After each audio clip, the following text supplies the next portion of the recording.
오늘 읽은 사무엘상 8장 10절로 22절의 말씀을 중심으로 이스라엘의 구집에 동의하신 까닭이라는 제목으로 함께 말씀을 나누도록 하겠습니다. 인간이 죄를 범하고 하나님은 그 인간을 용서하신다는 서양의 속담이 있습니다. 그런데 오늘 본문을 보느라면 이스라엘의 부당한 요구를 관대하게 참으시고 마침내 그들의 요구를 받아들이시는 하나님의 모습을 읽을 수 있게 됩니다. 그렇다면 왜 하나님께서는 이스라엘의 그릇된 요구를 거절하지 않으시고 그것을 응낙하셨을까? 물론 하나님께서는 어떤 경우에는 우리의 잘못된 요구에 안 된다고 분명히 말씀하시기도 합니다. 그러나 때에 따라서는 하나님께서 인간의 생각이 잘못된 줄을 알면서도 그것에 응답하신다는 것입니다. 그러면 부당한 인간의 요구에 응답하시는 하나님의 목적은 과연 무엇이겠는가? 하나님께서 왜 하나님이 원하지 않고 뜻하지 않은 그것을 굳이 뿌리는 이스라엘 백성들의 그 구함을 왜 들으시는가?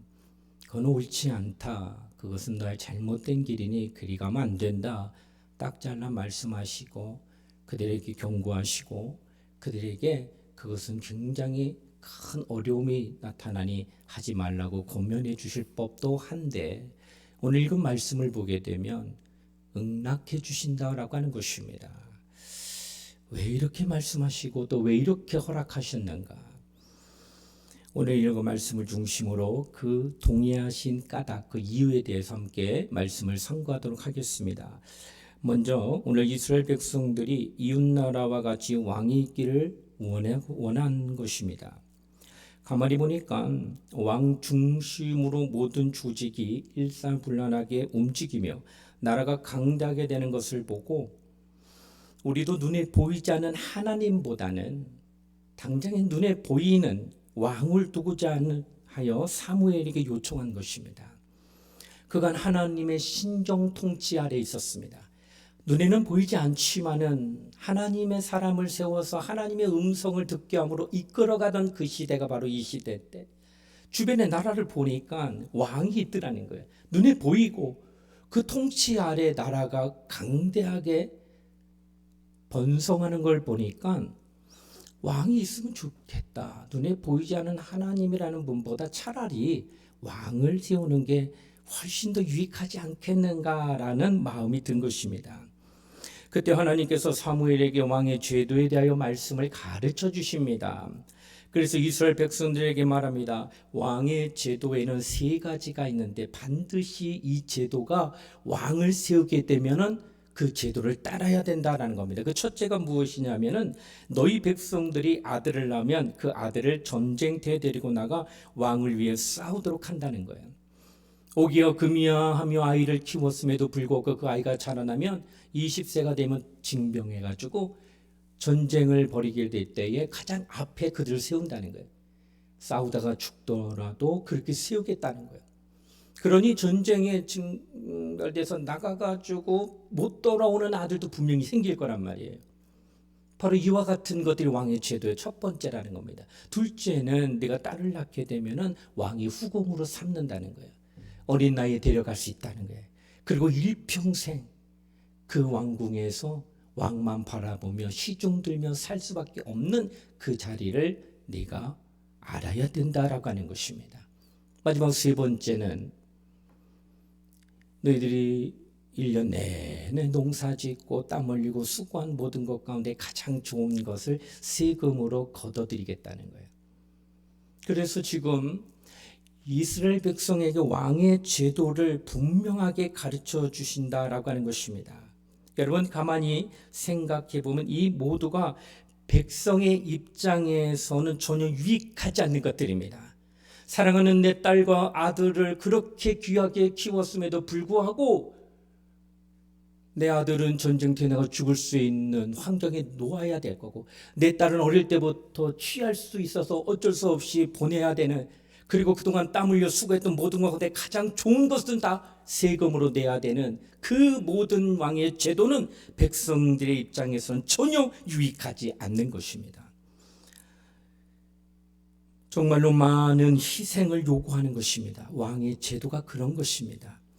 그런데 이스라엘 백성들은 생각이라는 걸 하지 않는 거예요. 여러분 잠시 생각해 보면 왕을 데리고 있게 되면은 이런 것들이 우리에게 있게 되구나. 이런 아픔과 이런 권고함과 이런 어려움들은 분명히 찾아오게 되구나. 그러면 어떻게 할까요? 왕이 있기 이전 신정 정치는 하나님이 인도하실 때 이런 게 없다는 거예요. 아들을 달라 하신 적도 없고 딸을 달라 하신 적도 없고 소출에 가장 좋은 거 달라 하신 적도 없습니다. 모든 것들이 다 우리들이 것이었다는 거예요. 그런데 왕을 세우면 이런 것들이 내게 안 된다고 하는 거면, 그러면 이건 좋은 게 아니구나, 왕을 세워서는 안 되겠구나, 이런 마음이 들어야 되는 거 아니냐 하는 겁니다. 그런데 오늘 이스라엘 백성들은 전혀 거기에 대하여서 생각하지 않는다라고 하는 것입니다. 지금 당장 보이는 강대국의 모습만을 바라보며 어떠한 형편에 놓인다는 것을 전혀 인지하지 못하고 있는 이스라엘 백성들입니다. 이것이 바로 어리석은 자의 참모습입니다. 하나님은 이렇게 말씀으로 우리에게 가르쳐 주신데 여전히 왕을 요구하니 그들의 요구를 하나님께서는 끝내 들어주신다고 하는 것입니다. 이는 저들의 소원대로 이루어 주시지만 그것은 하나님께서 목적하신 이유가 있기 때문에, 그래도 원하느냐?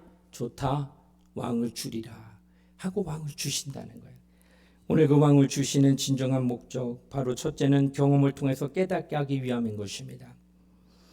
생각을 안 하니까, 인지하며 이것이 옳지 않다는 걸 분명히 깨달을 수 있는데 왕의 제도까지 알려주었는데도 불구하고 왕을 여전히 요구하고 있으니, 더 이상 말로 가르쳐도 모르니 한번 그럼 경험해봐라 하고 하셔서 왕을 세운다 하는 것입니다. 하나님은 인간에게 그분의 분명한 뜻을 보이는데도 그들의 어리석은 뜻은 계속 고집할 때가 있다는 겁니다. 그럴 때 하나님께서는 간혹 그것을 허락하셔서 그 인간의 생각이 잘못된 것임을 스스로 깨닫게 하겠다는 거예요. 그런 까닭에 하나님께서 오늘 본문에도 끈질기게 요구하는 이스라엘 백성들에게 마침내 왕을 주십니다. 오늘 사무엘상 8장 22절에 이렇게 말씀합니다. 여호와께서 사무엘에게 이르시되 그들의 말을 들어 왕을 세우라 하시니 사무엘이 이스라엘 사람들에게 이르되 너희는 각기 성읍으로 돌아가라 하니라 하고 말합니다. 왕을 주신다. 이제 각각 집으로 돌아가라 하고 명한 것입니다.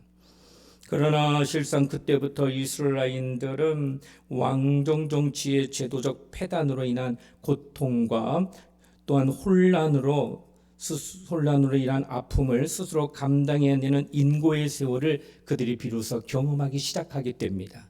즉 하나님께서는 이스라엘로 하여금 왕정 하에서의 고통을 통하여 자신들의 요구가 잘못되었다는 것을 철저히 깨닫게 하는 섭리가 있기에 왕을 주었다는 거예요.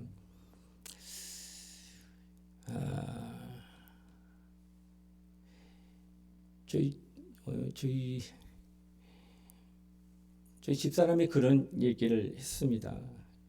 엄마한테 들은 얘기가 내 입에서 나가네, 이런 말 한 적이 있거든요. 이게 무슨 말이냐 했더니 딸이 말을 안 들어요. 아주 말을 안 들어요. 큰 딸도 그렇고 작은 딸도 그렇고. 왜 이렇게 말을 안 듣는지 속이 막 상하고 한마디 내뱉었습니다. 야, 너도 너와 똑같은 딸 낳아가지고 너도 같이 같은 마음 가져봐야 돼. 근데 이 말이 저희 장모님이 한 번 하셨다고 하더라고요. 오래전에 저희 집사람 어디 안 계시네 오늘. 네, 지금 저기 방송실에 들어가 있습니다. 제가 그 얘기 듣고 경험해봐야 안다. 아무리 얘기해도 못하는데 네가 사랑하는 딸이 아프게 할 때 그 아픔 경험해야 네가 내 마음 알지. 여러분, 사람이요 경험을 하게 되면 그게 마음에 와닿는 때가 있다라고 하는 것입니다. 오늘 하나님께서 그런 거예요. 말로 못 알아듣더라는 거예요. 그래, 그러면 왕을 한번 경험해봐. 어떠한 마음이든지 알게 될 거야. 여러분이 가장 어리석은 자가 누구일까요? 이것이 위험합니다. 이것은 너무나도 해롭고 이것을 하게 되면 당신에게 큰 손실이 있으니 그것을 하지 마십시오 하고 가르쳐 주었습니다. 그런데 그럼에도 불구하고 끝내 보니 경험하고 많은 사람들이 있다는 겁니다. 그런 사람은 정말 하지도 않아야 될 그 일로 말미암아 큰 아픔과 슬픔과 고통을 겪기도 한다는 겁니다. 그런데 신앙인들 가운데서도 하나님께서 하신 경고를 무시하여 큰 저주를 받은 사람들이 상당히 많다라는 겁니다. 왜 그렇습니까? 깊이 생각하지 않기 때문이에요. 이스라엘 백성들이 사무엘이 왕의 제도를 분명히 가르쳐 주었을 때 생각만 할 수 있었다면 결코 그걸 택하지 않을 지혜가 나타날 터인데 전혀 생각하지 않는다는 겁니다. 그들은 주변에 눈으로 보이는 걸 쫓은 겁니다. 왕이 세우니까 저렇게 강대하니까 태평성국 아니더냐? 그러니 우리도 왕이 있어야 된다. 왕의 그 내면에 깊이 들어가면은 이런 어려움이 있는데도 불구하고 그건 보이지 않는다는 거예요. 군중 심리에 끌려다니기 때문이었습니다. 그러나 우리는 다수가 하는 생각이 옳으니 그대로 하는 것이라고 맹목적을 가져서는 결코 아니 된다는 겁니다. 항상 생각할 수 있어야 되는 것입니다. 무엇을 말입니까? 말씀이 가르치는 것을 생각하라는 겁니다. 내 생각하라는 게 아니에요. 하나님이 가르쳐 주시고 말씀하신 그 말씀을 생각하라는 겁니다. 그러므로 말씀에 비추어 항상 분별할 수 있는 지혜가 있어야 바른 신앙생활을 하게 되는 것입니다. 제가 성도들 가운데 제일 마음이 아프고 힘든 성도가 누구이더냐? 바로 성경을 가지고 성경을 읽으며 말씀을 사모하는 것이 아니라 성경을 갖고 다니면서 성경을 피지 않아요. 항상 덮어놓습니다. 그리고 하는 말이 일단 덮어놓고 믿어. 이렇게 얘기한다는 거예요. 그냥 믿어. 따지도 묻지도 말고 그냥 믿어버려. 여러분, 믿음은 옳은 것이지만 덮어놓고 믿는 건 아닙니다. 우리는 성경을 덮어놓고 믿는 것이 아니라 상고하여 믿는 거예요. 말씀이 그런가요? 사도행전 17장 11절에 이렇게 말씀합니다. 베레아에 있는 사람들은 데살로니가 있는 사람들보다 더 너그러워서 간절한 마음으로 말씀을 받고 이것이 그런가요? 날마다 성경을 상고함으로 라고 말씀하고 있습니다. 말씀을 간절하게 받으셔야 돼요. 그리고 그 말씀이 그런가요? 말씀을 깊이 생각하는 상고함이 있어야 그가 믿음을 갖게 되어진다는 거예요. 맹목적으로 그냥 믿어 덮어놓고 믿는 게 아니라 말씀을 펴놓고 말씀이 그런가요? 말씀을 깊이 생각하며 믿는 믿음이 바로 우리의 믿음이 되어야 된다는 거예요. 이렇게 생각하고 믿게 되면 구분합니다. 구별합니다. 옳고 그름이 무엇인지를 분명히 알게 된다는 거예요. 이스라엘 백성들은 바로 하나님께서 왕의 제도가 이렇게 어려움을 주니 구별할 수 있다면 너희들은 택하지 않을 거라 생각해서 가르쳐 주었음에도 불구하고 그것을 따르다는 거예요. 생각하지 않기 때문에 그런 것이었다는 겁니다. 그렇습니다. 진실로 하나님께서는 인격적인 분이시므로 우리가 끝까지 그릇된 길을 고집할 때는 그에게 그 길을 마침내 허락하실 것입니다. 그러나 분명한 것은 그 그릇된 길을 선택함으로 치루어야 할 대가는 반드시 그 스스로가 감당해내야 된다라는 것입니다. 그로 말미암아 아픔을, 그로 말미암아 슬픔을, 그로 말미암아 고통을 받으며 감내해야 된다는 거예요. 그 길 가지 않아도 되는데 굳이 그 길을 감으로 인하여 어려움을 당할 이유가 없다라고 하는 것입니다. 그러므로 진정 주를 기쁘시게 하는 삶을 살기 원한다면 먼저 자신의 의사와 견해를 주장하기 전에 하나님께서 원하신 것이 무엇인가를 하나님께 묻고 그가 하신 말씀을 깊이 생각하게 함으로 우리는 온전하게 다시 세움받을 수 있다라고 하는 것입니다. 사랑하는 성도님들, 우리 모두 다 하나님 앞에 그와 같이 깊이 말씀을 생각할 수 있는 저와 여러분 되시기를 주의 이름으로 축원을 드립니다. 둘째는 실패를 통해서 하나님의 뜻을 받아들이게 하기 위함인 것입니다. 실제적으로 이스라엘 백성의 요구대로 세워진 왕정 후에 무너짐으로써 실패가 그들에게 경험이 되어졌습니다. 다시 말하면 왕을 세움으로써 이스라엘은 그때로부터 번영이요 형통인 줄 알았습니다. 그러나 그들의 생각과는 달리 후에 그들이 맞닥뜨린 것은 아수르와 바벨론의 침략으로 인하여 멸망을 당하고 맙니다. 흔적조차 없어요. 남유다와 북이스라엘은 멸망합니다. 그러니까 이스라엘이 사라진 겁니다. 그런데 이나크 크나큰 실패에 통해서 이스라엘은 모든 것을 합력하여 손을 이으신 하나님에 의하여 그의 나라와 그의 의가 되시는 마침내 메시아를 영접할 준비가 되어진다는 놀라운 사실이 있다는 겁니다. 이런 아픔과 슬픔을 겪고 난 다음에 깨닫는 바가 우리에게 진정한 하나님이 보내신 자가 필요하겠구나, 이거를 사모하게 됐다는 거예요. 그런 것 같습니다.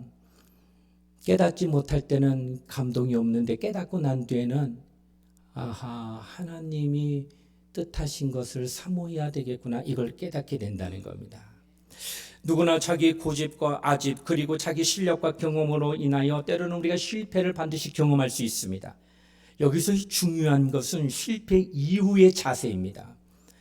우리가 잘못된 선택을 함으로 이렇게 큰 어려움을 겪게 될 때, 그리고 그로 말미암아 깨닫게 될 때 어떻게 해야 되느냐? 분명히 실패는 했으니까 그 이후에는 그 실패로 인한 깨달음으로 하나님께로 돌아와야 된다라고 하는 것입니다. 오늘 목사님이 성경 공부를 인도하는 소그룹에서 이런 간증을 들었습니다. 거기 장로님도 계셨어요. 집사님도 계세요. 권사님도 계세요. 근데 그게 교회에서 가장 열심히 있는 분들이 성경 공부까지 들어왔습니다. 공부를 하고 나서 잠깐 티타임 하는 가운데 이런 얘기합니다. 목사님, 이거 한번 보세요 하고 왼손을 내밀는데 중지가 없어요. 몰랐어요. 목사님, 늘 오른손 들고 악수에 몰랐는데 왼손에 중지가 없네요. 사연이 있습니다. 이런 말을 합니다. 그게 무슨 말입니까? 저는 예전에 도박을 즐겨 했던 사람이었습니다. 도박을 끊기 위해 별별 노력을 다해봤지만 단 한 번도 성공되지 않았다는 것입니다. 예수님은 여전히 믿고 있는데 도박 또한 계속되고 있었다는 거예요. 그날도 밤새도록 도박판에서 꼴딱 밤을 새고 집으로 돌아오는데 집에 돌아오니 아내가 새벽기도 갔다 와서 울고 있다는 거예요. 너무나도 미안한 마음 들고, 그래서 여보 미안해, 내가 다시는 안 갈게 하고 결단한 게 부엌에서 칼을 가져와서 중지를 자른 거예요. 그 자리에서 피가 흐르면서 얘기합니다. 여보, 절대 이렇게 아픈데 이렇게 고통스러운데 난 다시는 도박하지 않을 거야 하고 말았다는 겁니다. 울면서 서로가 그렇게 얘기를 하고 마무리했는데 이 장로님이, 목사님 근데 신기하죠? 3일이 딱 지나니까 도박장 가고 싶은 마음이 들더라고요. 3일 전에 그 아픔을 겪었는데도 여전히 도박장 가고 싶은 마음이 들더라고요. 속단 말이 맞더라고요. 작심 3일이라고요. 결국 아내 앞에서 나의 다짐들은 한낱 물거품이 되고 마는 그 자신을 또한 바라보게 되었다는 것입니다. 몇 분이 지났을까요? 마지막으로 그가 이런 말을 하게 됩니다.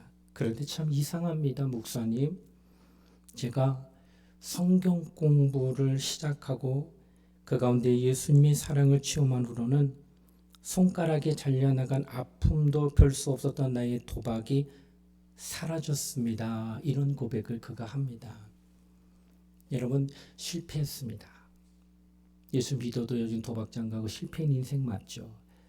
그러나 그가 하나님 말씀을 가까이 함으로 인해서 내가 하나님으로 인하여 돌아가리라 하는 마음을 갖고 하나님께로 집중하고 하나님만 바라보니까 내 힘과 내 능력으로 절대로 아픔까지 고통까지 겪으며 끊으려고 했던 그 도박이 끊어지지 않더니 하나님께 집중하니까 끊어지더라라고 하는 것입니다. 여러분, 실패는 누구나 할 수 있어요. 누구나 넘어질 수 있어요. 연약하게. 그러나 그 가운데에서 그 삶 이후에 우리는 어떻게 해야 되는가? 내가 하는 것이 아니구나. 하나님께서 하셔야만 되는 것이구나 하며 돌아오게 될 때 그는 살아날 수 있다라고 하는 것입니다. 그런데 분명 실패했는데 환경을 탓하고 사람을 탓하고 시대를 탓한다면 그에게는 그 실패가 아무런 의미가 없는 것입니다. 우리는 누구나 실패할 수 있습니다. 다만 그 실패에서 하나님을 다시 바라보아야 된다라고 하는 것입니다. 위대한 신앙인들, 처음부터 위대했던 자들은 결코 아니었습니다. 다 실패의 쓰디쓴 경험을 한 자들이 틀림이 없었습니다. 다만 그들이 다른 것은 실패 이후에 하나님께로 온전히 돌아왔다는 것만 다르다는 겁니다. 그렇습니다. 이처럼 우리도 실패를 통하여 다른 것을 탓하지 아니하고 그 가운데 나를 발견하고 하나님을 만나면 된다라고 하는 것입니다. 이것이 진정 하나님께서 원하시는 모습이다라고 하는 것입니다. 하나님께서 고집불통인 이스라엘 백성들을 향하여 그렇게 주신 까닭도 경험을 통하여 실패를 통하여 깨닫게 하기 위함이었다면 우리도 그같은 고집과 아집과 또 자기 실력과 경험으로 인하여서 자기 잘난 맛에 하다가 실패되었을 때에 그때 깨닫고 돌아와서 하나님께 다시 의지하는 그 믿음을 갖게 된다면 그러면 된다라고 하는 것입니다. 사랑하는 우리 장등이 모든 교우님들, 우리 모두는 정말로 완악합니다. 그로 말미암아 실패를 경험할 수 없지만은 그 실패를 통하여서 하나님의 말씀을 깨닫게 되고 겸손하게 되고 순종하게 되어지며 다시 살 수 있다라고 하는 것입니다. 우리 모두는 하나님 앞에 이와 같이 다시금 살아야 될 것입니다. 돌아오십시오. 정말로 실패를 맛보신 분들은 지금이야말로 우리가 그의 말씀을 겸손히 수용할 땜을 잊지 마시고 하나님께로 돌아와서 다시금 의지하며 순종하며 살도록 해야 할 것입니다. 우리 모두 다 그런 은혜를 누리며 믿음 안에서 살아가는 저와 여러분 되시기를 주의 이름으로 축원을 드립니다.